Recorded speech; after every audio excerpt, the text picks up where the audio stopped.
Live from downtown Detroit, Local 4 News at noon starts now.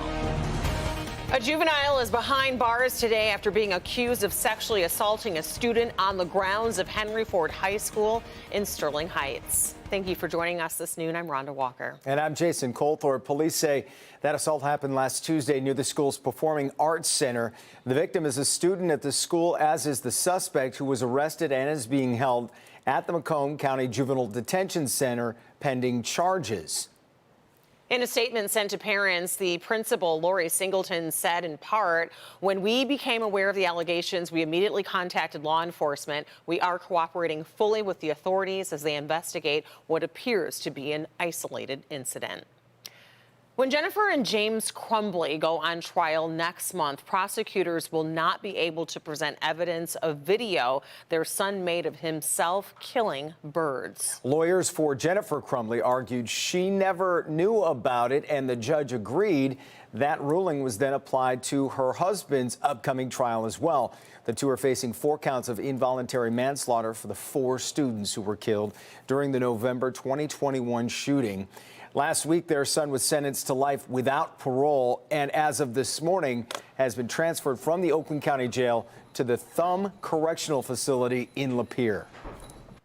The woman charged with the deaths of 2 bicyclists who were killed in Ionia County last year will go to prison for the rest of her life. That is the ruling that came down just about 10 minutes ago in Ionia County. Mandy Ben was charged with operating while intoxicated, causing death and other crimes. Prosecutors say that she was attempting to pass a UPS truck when she hit 5 bicyclists participating in a race for the Make-A-Wish Foundation. The 2 people killed were from here in Metro Detroit. Attorneys for a black female River Rouge police officer are holding a news conference today to discuss a $2 million lawsuit against 2 department leaders.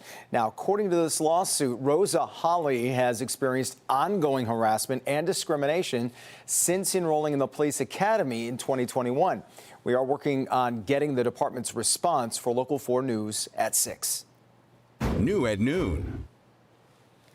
One of the world's biggest automakers scaling back production on one of its flagship EVs. The company says demand not where it needs to be. Now, this move by Ford is pretty unexpected with the push to electric as strong as it's ever been. Rod Maloney joins us now live, and you have more on the change and its impact on factories here in Michigan, Rod.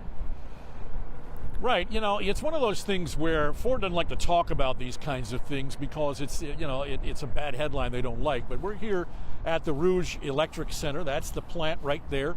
And then you come across the way over here, and this is the Patterson marshaling yard where they bring the vehicles after they've been built. And if you look, you can see the tailgate there, the one with the headlights at the top of the tailgate. That is an electric vehicle. And if you look at the road there, it's about 10 regular ICE vehicles versus the 1. And so that'll give you the idea roughly of what's going on in the space here. People are buying electric vehicles, but they're not buying as many as had been anticipated or even hoped as they started to roll it out here. And so one of the things that Ford is saying is that they're going to have to, and in fact they put out a statement today, and the only statement that they've been saying is that we will continue to match production to customer demand, and the customer demand is not there. So I went and talked to Michelle Krebs, the Auto Trader auto analyst, this morning, and this is what she had to say about what happened here and what's really going on.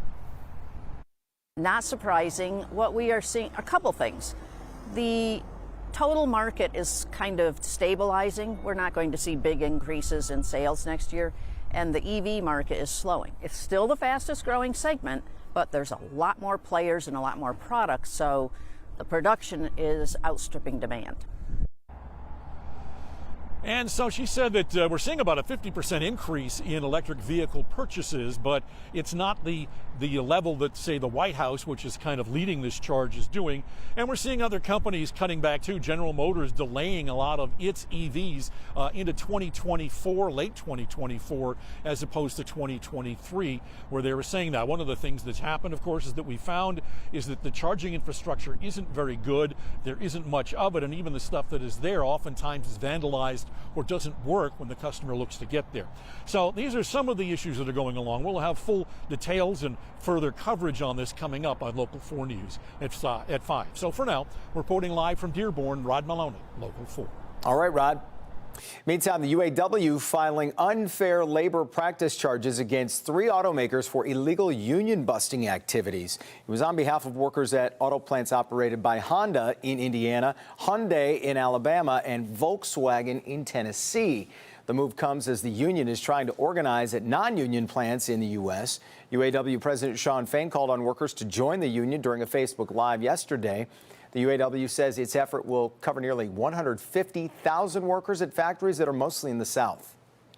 Ukraine's President Volodymyr Zelenskyy is on Capitol Hill today. He made an unprecedented visit to the Hill last December to underscore the need for U.S. support of Ukraine. And here's a live look at the nation's capital today, where this high-stakes meetings will be taking place, with President Zelenskyy taking place against a backdrop of a divided Congress. Bree Jackson joins us now with more on what's at stake. Ukrainian President Volodymyr Zelenskyy on U.S. soil, fighting to secure more funding to help ward off Russia's attacks. Zelenskyy taking his message to Capitol Hill today with a warning. If there's anyone inspired by unresolved issues on Capitol Hill, it's just Putin and his sick clique. Lawmakers are in a bitter battle of their own. At the center, aid for Ukraine. Some Republicans insist on accountability for funds already sent to the war-torn country. They also want tougher restrictions at the southern border, where illegal crossings hit a record high. When it comes to keeping America safe, border security is not a sideshow. It's ground zero. The president has said, and he'll repeatedly say, that we're willing to make compromises here. That's what negotiation's all about. That's what governing's all about. And he does believe in border security. Lead GOP negotiators doubt a deal will be reached before the holidays. There's no way to be able to get it done this week. The question is, are we staying in it next week, or does this actually move into early January to be able to resolve? The White House is expected to get more involved in talks this week. There's hope Zelensky's visit with lawmakers could sway the outcome. Ukraine will fight. Ukraine will stand. As remaining funds for Ukraine dwindle, the clock is ticking for Congress to act.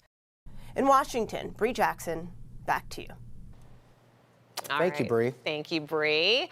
The sun's making it feel a little warmer outside. I was going to say, if you're, watching the TV, look out the window real quick. I bet you see the sun, don't you? Ashley promised it, and here it is, and it's looking great. There it is. But you know, the frustrating part with the sun is that when you have the cooler temperatures outside and you have your coat on, and then you're like cooking in your car because the sun's beaming on you. It's going to be one of those days. So maybe take the coat off as you get into the vehicle, because inside your car is going to feel warm with that sun beaming down. Detroit, 41 degrees. Ann Arbor, where we're taking a live look, 38. Lapeer, 39. Monroe, 40 at this lunch hour. But check out these sustained winds.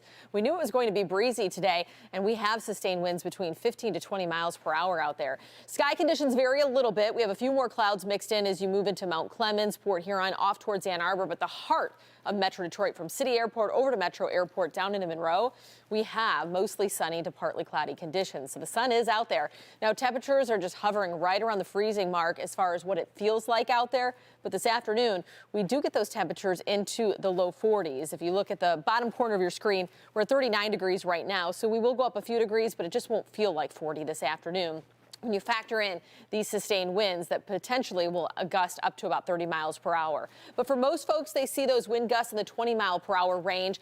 Those will taper off throughout the overnight. So breezy today, not as much tomorrow. But if you like the sunshine today, well, this is just a little appetizer. You get more of that sunshine going into tomorrow and even the next day, with a little warm up by the end of the work week. Something I think you might want to stick around for in a few minutes. All right, Ash.